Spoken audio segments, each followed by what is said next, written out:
Welcome back everyone. I hope all of you had a fantastic and relaxing weekend and you're ready for the next week. I'm here to do another technical and fundamental analysis on the gold USD spot market and share my ideas and views, which hopefully will prepare you for the next coming weeks on the gold market.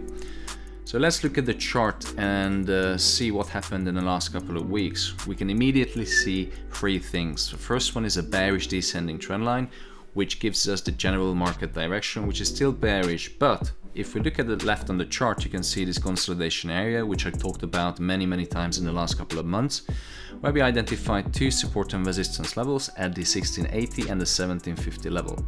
So what you have to watch out for the next coming weeks is the descending bearish trend line right here and the horizontal support line at the 1750 level.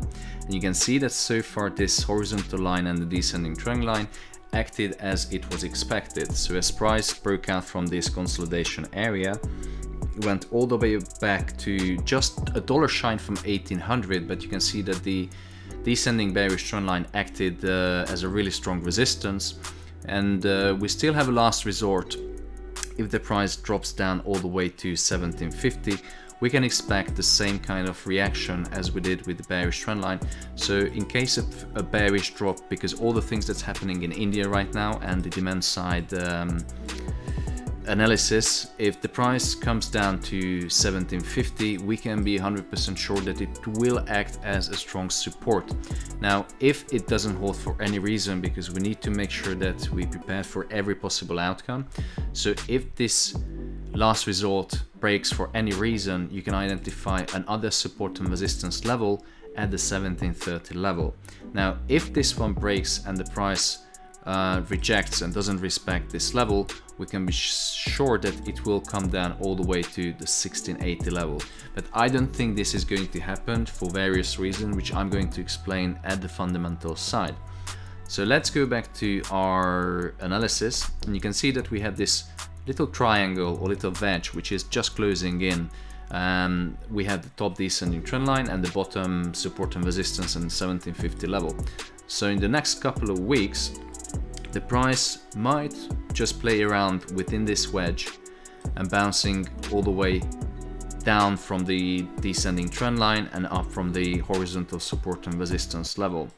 So until then, you know, anything could happen in this consolidation area, but my view and my setup, what I expect in the next couple of weeks, is that the price come down to retest the 1751 area, and then with a strong bullish rejection, it will break through this bearish trend line and gives us the market direction, or it will change the market direction from bearish to bullish, because remember that so many traders, thousands, 10,000s of traders, especially institutions, watching this level as well.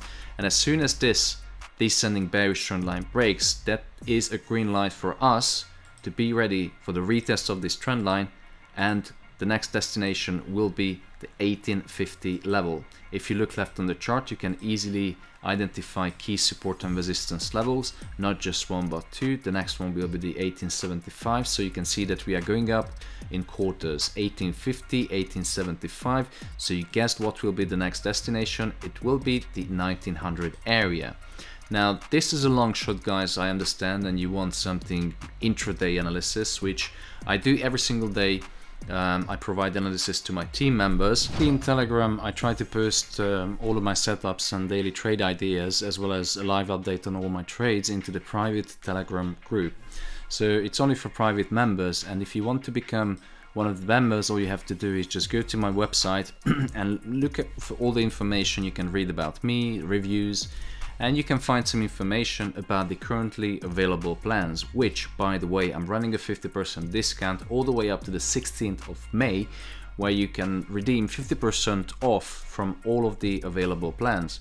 So you can see that, for example, the gold scalping, you get access to all of the course materials, the basic course as well as the gold scalping.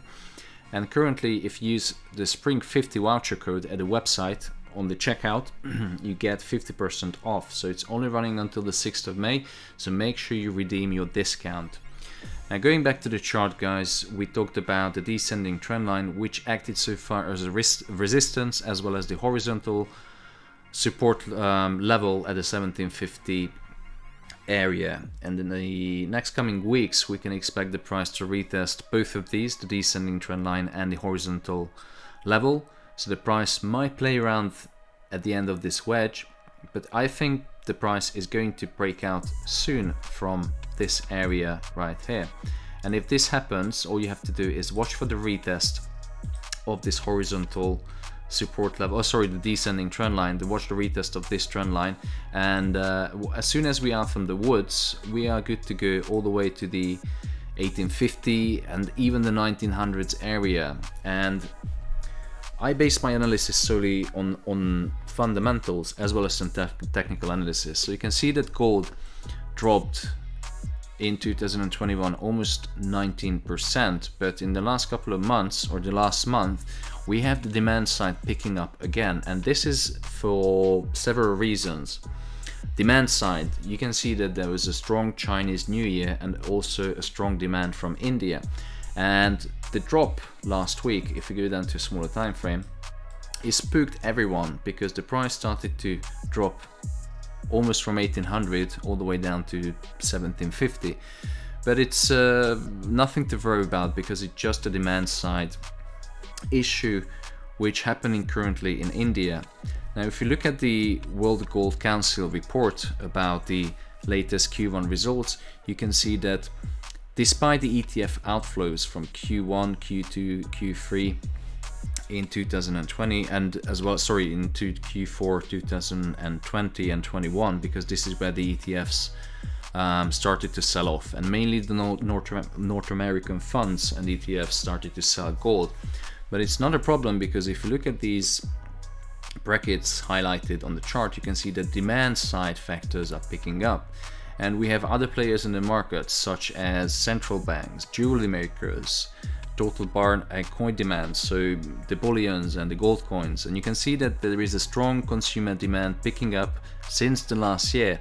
But I think because ETFs have responsibility towards their investors and also they hold physical gold, they were spooked because of the fundamental things which happening currently in India. Now all my hopes and prayers go out to India because the situation is really bad. And of course it affects the gold market because if there is no shops open and no businesses to run, they're not going to buy any gold. And this is what the big ETF companies and all the institutions are basing their fundamental analysis. If a country is running in a pandemic situation, geopolitical tensions, whatever is the reason, they forecast the demand to drop. But this is only a short-term problem because you can see that the vaccinations are going really well, and also there was some good news that the developed countries will start hopefully supporting India by sending vaccines. And remember that India is the second largest buyer of gold, physical gold. So as soon as the things going to normalize in India, I'm pretty sure that all the big banks and all the analysis firms, they're going to change their view from bearish to bullish, because as soon as the demand picks up in India and all that region, everything else will be fine because central banks are buying, governments are buying physical gold. So you can see that there's actually news that, for example, the Central Bank of Hungary just purchased one of the largest orders in the history of Hungary. So they purchased 63 tons of gold bullions and they actually delivered back it to Hungary. So you can see that there is a demand that all the central banks and all the governments have started to buy gold because they're preparing for a tougher situation. They getting ready for the inflation as well as the strengthening dollar, because remember that all the developing countries, they mostly have their government debt denominated in US dollars. So if the US dollar goes up, the amount of debt they have is going to be bigger and bigger and bigger. So that's why they're trying to detach themselves from the dollar by buying physical gold. And this was a good strategy, hundreds of years ago, centuries ago. It was a good strategy. So this is what we're happening, or this is what we're seeing right now. So once again, as soon as the situation is normalized in India, we're going to see the bullish trend continuation, and as soon as the price breaks through this descending bearish trend line and as soon as the price retesting it, we will see 18 and 1900s again. So this was my short and little bit medium and long-term analysis on gold. So if you guys enjoyed the video and if you want to see more content, make sure you leave a comment below. Give me some feedbacks on what things I should improve, what things you want to watch. Do you want more fundamentals or technical analysis? So all in all, if you enjoyed the video and if you want to see more content, make sure you hit the like button, subscribe to my channel and leave a comment in this video. I wish all of you guys good luck for next week. If you have any questions, you know where to find me. You can go to my website, hit on the contact button on Telegram and just send me a message. Thank you guys and have a relaxing